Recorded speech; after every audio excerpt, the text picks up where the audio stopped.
السلام علیکم دوستو اور ویلکم ہے آپ سب کا۔ دنیا کے کچھ سب سے خوبصورت اور پرسکون علاقے ہیں جو دراصل اندھیری اور پریشانی بھری تاریخ رکھتی ہے۔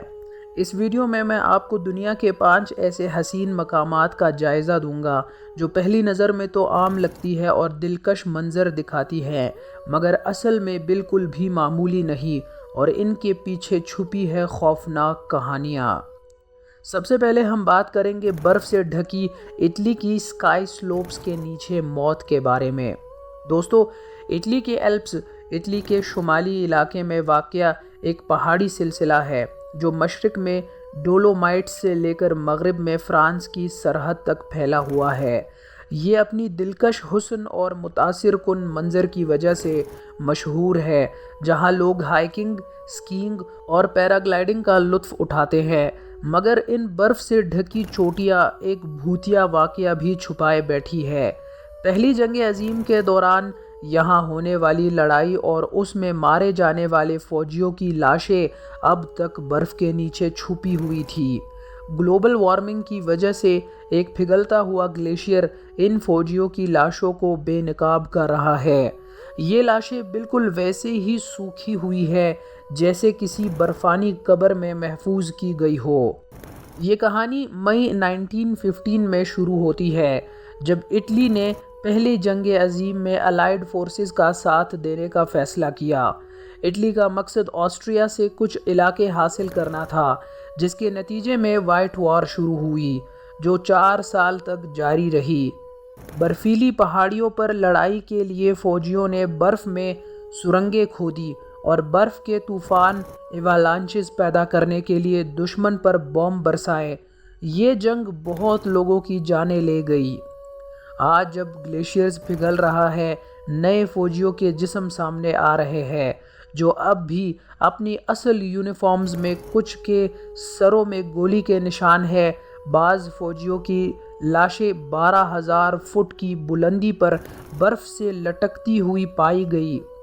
سن 2004 میں 3 لاشوں کو برف کے اندر الٹا لٹکتے دیکھا گیا۔ ان کے ساتھ چھوڑے گئے سامان جیسے اخبار، کپڑے اور کھانا بھی پرانی زندگی کا پتہ دیتے ہیں۔ آج بھی ہر 2 یا 3 سال بعد ایک نیا جسم برف سے نکلتا ہے، جبکہ اسی جگہ پر ایک سکی ریزورٹ بھی ہے جہاں اٹلی، آسٹرین، جرمن اور رشین لوگ سکیئنگ کا لطف اٹھاتے ہیں، بغیر یہ جانے کہ برف کے نیچے انہی کے ملک کے مارے گئے فوجی سوئے ہوئے ہیں۔ ہوسکا قلعہ، جہنم کا دروازہ۔ دوستو، ہوسکا قلعہ چیک ریپبلک کے علاقے لبرک میں واقع ہے اور تاریخی لحاظ سے یہ ایک قدیم گوتھک قلعہ ہے۔ ہر سال ہزاروں لوگ یہاں آتے ہیں، مگر اس قلعے کی اصل کہانی عام ٹورز میں نہیں بتائی جاتی۔ یہ قلعہ 13ویں صدی میں ایک الگ تھلگ جگہ پر بنایا گیا تھا جو کسی بھی پانی کے ذریعے یا تجارتی راستے سے دور تھا۔ کہتے ہیں کہ یہ قلعہ کسی دشمن سے بچاؤ کے لیے نہیں بلکہ اندر کسی برائی کو بند کرنے کے لیے بنایا گیا تھا۔ اس جگہ کے مطابق مقامی لوگوں کا کہنا تھا کہ یہاں ایک گہری خلیج یعنی کہ ہول تھی جہاں سے عجیب و غریب جانور اور پرندے نکلتے تھے۔ کہانیوں کے مطابق قیدیوں کو آزاد کرنے کا وعدہ کیا گیا اگر وہ اس گہرے سوراخ میں اتر کر دیکھیں کہ نیچے کیا ہے۔ پہلا قیدی جو نیچے اتارا گیا، صرف چند ہی لمحوں بعد اس کی چیخوں کی آوازیں گونجنے لگی۔ جب اسے باہر نکالا گیا تو اس کے بال سفید ہو چکے تھے اور اس کا چہرہ ایک بوڑھے آدمی جیسا لگ رہا تھا۔ اس شخص نے اپنی باقی کی زندگی پاگل خانے میں گزاری۔ ان افسانوں کو چھپانے کے لیے وہاں پر ایک قلعہ بنایا گیا اور ایک گرجا گھر بھی بنایا گیا تاکہ برائی کو روکا جا سکے۔ کہتے ہیں کہ اس گرجے کی دیواروں پر شیطانی نقش بنائے گئے ہیں۔ سن 1600 کے دور میں ایک جادوگر یہاں آیا جو ہمیشہ کی زندگی کا راز ڈھونڈنا چاہتا تھا، لیکن مقامی لوگوں نے خوف کے مارے 2 شکاریوں کے ذریعے اسے مار ڈالا۔ نازی جرمنی کے دور میں یہاں پر نظام نازس کا کالا جادو اور روحانی تجربات کیے۔ آج بھی یہاں کئی عجیب چیزیں دیکھی جا سکتی ہے، جیسے ایک آدمی جس میں انسان اور مینڈک کی شکل کا ملن ہے، بنا سر والا گھوڑا اور ایک بوڑھی عورت کی روح۔ اب بڑھتے ہیں ایام گاؤں کی طرف۔ دوستو، ایام انگلینڈ کا ڈربائشیر میں واقع ایک چھوٹا اور خوبصورت گاؤں ہے، مگر سن 1665 میں یہاں ایک ایسی کہانی لکھی گئی جو ہمیشہ کے لیے یادگار بنی۔ 2024 میں لندن سے ایک درزی جس کا نام الیگزینڈر ہیڈفیلڈ تھا، اس کے پاس ایک کپڑوں کا پارسل آیا جو اس کے مددگار جیورج وکرز نے کھولا۔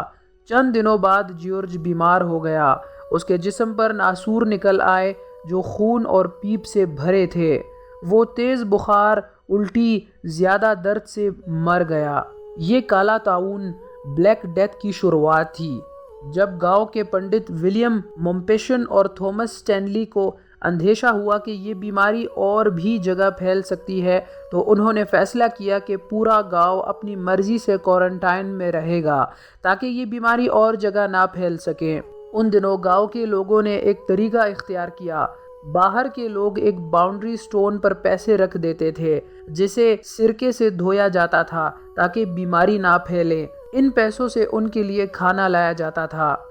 اس قربانی کی وجہ سے بیماری گاؤں سے باہر نہیں پھیل سکی، مگر خود گاؤں کا 1/3 حصہ اس کی بھینٹ چڑھ گیا۔ آج بھی گاؤں کے مختلف مقامات کے باغیچوں میں قبریں موجود ہیں جو ان لوگوں کی جان فشانی کی گواہی دیتی ہیں۔ اب بڑھتے ہیں سینٹ لیونارڈ چرچ کی طرف، جو ہڈیوں کا جہاں کے نام سے بھی مشہور ہے۔ کینٹ کے ہائتھی شہر میں موجود سینٹ لیونارڈ چرچ ایک عام گرجا لگتا ہے، مگر اس کے نیچے موجود کرپٹ میں ایک عجیب و غریب منظر ہے۔ یہاں پر 1000 سے زیادہ کھوپڑیاں شیلف پر صحیح سلامت موجود ہے۔ انہیں دیکھ کر لوگ سوچتے ہیں کہ یہ کس کی ہڈیاں ہیں۔ کچھ لوگ کہتے ہیں کہ یہ دانش قزاقوں پائریٹس کی لاشیں ہیں جو جنگ میں مارے گئے، جبکہ کچھ کہتے ہیں کہ یہ 1066 کی بیٹل آف ہیسٹنگز کے فوج ہے، لیکن اصل میں یہاں 2000 سے 4000 لوگوں کی ہڈیاں موجود ہے، مگر یہ اب تک ایک راز بنا ہوا ہے۔ اب بڑھتے ہیں آج کے ویڈیو کے آخری پوائنٹ آف ویو کی طرف۔ پورٹ آرتھر، تسمانیہ، جو قیدیوں کا دکھ بھرا آخری منزل ہے۔ دوستو، پورٹ آرتھر آسٹریلیا کے تسمانیہ پیننسولا کا ایک پرانے وقت کا پریزن سیٹلمنٹ تھا۔ یہ پہلی نظر میں ایک خوبصورت مقام لگتا ہے، مگر یہاں کی تاریخ بہت ڈراؤنی ہے۔ یہ جیل ایک ایسی جگہ تھی جہاں سے بھاگنا لگ بھگ ناممکن تھا۔ صرف 3 قیدیوں نے کبھی کامیابی حاصل کی، باقی سب پکڑے گئے یا مار دیے گئے۔ کہتے ہیں کہ یہاں کے قیدیوں نے صرف موت کی امید میں اپنے دوستوں کو قتل کر دیا۔ سن 1996 میں ایک اور بہت بڑا واقعہ ہوا جب ایک شخص مارٹن بریانٹ نے اس مقام پر 35 لوگوں کو گولی مار کر قتل کر دیا۔ آج بھی یہاں لوگ بھوت اور عجیب آوازیں سننے کی شکایت کرتے ہیں۔ دوستو، یہ جگہ دنیا کے خوبصورت مقامات ہے، مگر ان کا اصل چہرہ دیکھنے والوں کے دل دہلا دیتا ہے۔ آپ کو یہ ویڈیو دیکھ کر کیسا لگا؟ اپنی رائے کامنٹس میں ضرور شیئر کریں۔ نئے آنے والوں سے گزارش ہے کہ چینل کو سبسکرائب کر کے ساتھ میں بیل نوٹیفیکیشن ضرور سے آن کریں تاکہ ہماری ریگولر اپلوڈ ہونے والی ڈاکیومنٹری اور مسٹیریس ویڈیوز کا نوٹیفیکیشن بروقت آپ تک پہنچ سکے۔ اگلی ویڈیو تک کے لیے اجازت چاہوں گا۔ اللہ حافظ۔